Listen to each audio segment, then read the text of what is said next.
Hello students, कैसे हो आप लोग। आज हम पढ़ने वाले हैं चैप्टर नंबर 2, जिसका नाम है a little grain of gold. ये कविता रविंद्रनाथ टैगोर की किताब गीतांजलि से ली गई है। इस कविता के माध्यम से कवि रविंद्रनाथ टैगोर हमें ये संदेश देना चाहते हैं कि जितना हम देते हैं उतना ही हमें मिलता है।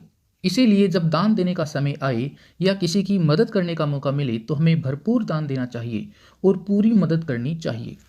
आई had gone a begging from door to door in the village path.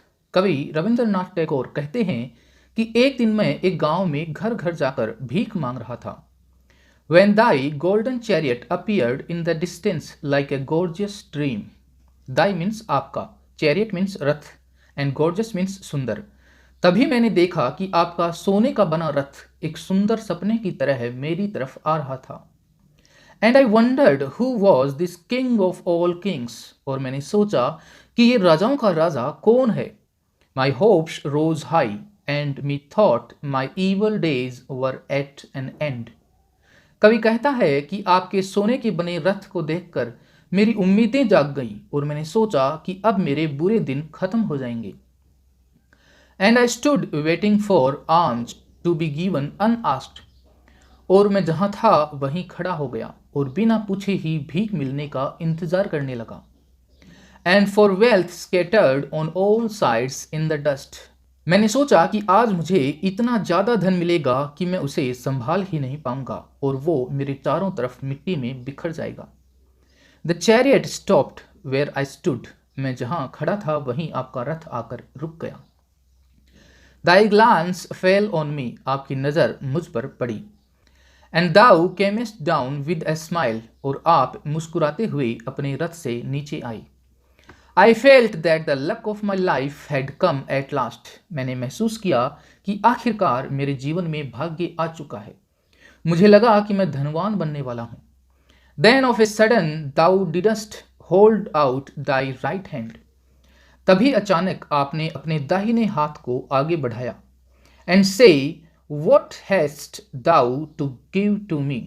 और आपने मुझसे कहा कि मेरे पास आपको देने के लिए क्या है। मुझे लगा कि आप मेरी मदद करोगे, लेकिन आप तो मुझसे ही मदद मांगने लगे। What a kingly jest was it to open thy palm to a beggar to beg. Kingly का मतलब बड़ा, जेस्ट मीन्स मजाक, दाई मीन्स आपकी और पाम मतलब हथेली। ये कितना बड़ा मजाक था कि आप एक भिखारी से भीख मांग रहे थे।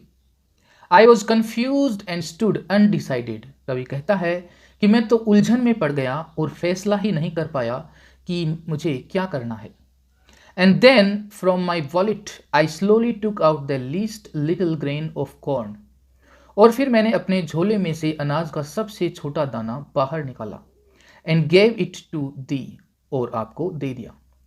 But how great my surprise when at the day's end. लेकिन दिन के अंत में मैं तो हैरान हो गया। I emptied my bag on the floor to find a least little grain of gold among the poor heap। जब मैंने अपने झोले को फर्श पर खाली किया तो देखा कि अनाज के उस ढेर में सोने का एक सबसे छोटा दाना पड़ा है। ये दाना उतना ही छोटा था जितना छोटा दाना कवि ने राजा को दिया था। आई bitterly wept and wished that I had the heart to give thee my all। कवि कहता है कि मुझे समझ आ गया कि अगर मैं इतना कंजूस ना होता तो मेरा झोला पूरा सोने से भरा हुआ होता। ये सोचकर कवि फूट फूट कर रोने लगा और कहा कि काश मेरा दिल इतना बड़ा होता कि मैं अपना सारा अनाज उस राजा को, उस ईश्वर को दे देता और मुझे भी उतना ही सोना बदले में मिलता। Thank you.